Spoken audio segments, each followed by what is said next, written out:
Shalom, I'm Oriel Moran for All Israel News. Welcome to our special Simchat Torah prayer points. As we approach this festival of rejoicing in the Torah, we face a profound and challenging moment, the first anniversary of October 7th, when enemies chose our holiest celebration for their attack. Let us begin with the words of Psalm 119. Your statutes are my heritage forever. They are the joy of my heart. My heart is set on keeping your decrees to the very end. On October 7th, 2023, it was that joy that was challenged. Hamas deliberately chose Simchat Torah, which literally means rejoicing in the Torah, one of the most joyous days in the Jewish calendar, for their attack. This was no coincidence.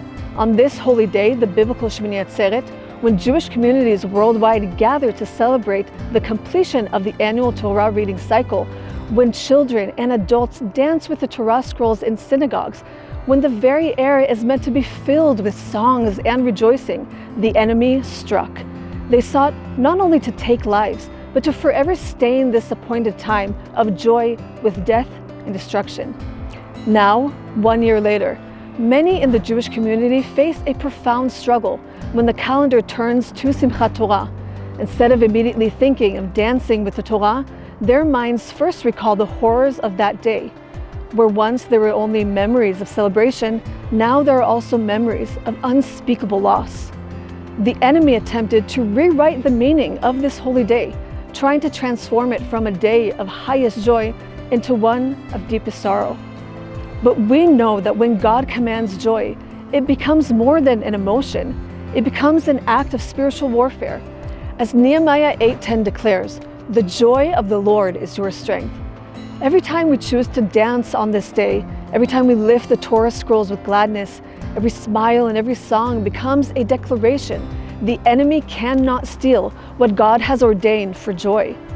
Just as Queen Esther transformed a day planned for Jewish destruction into a day of celebration and what we know today as Purim, let's pray for God to restore and even amplify the joy of Simchat Torah.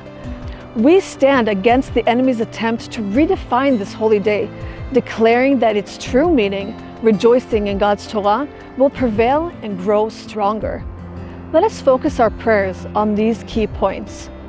Pray for the redemption of Simchat Torah's meaning, that memories of joy would overcome memories of sorrow, that future generations would know this day primarily for its holy celebration, and that God would restore the pure delight of dancing with the Torah.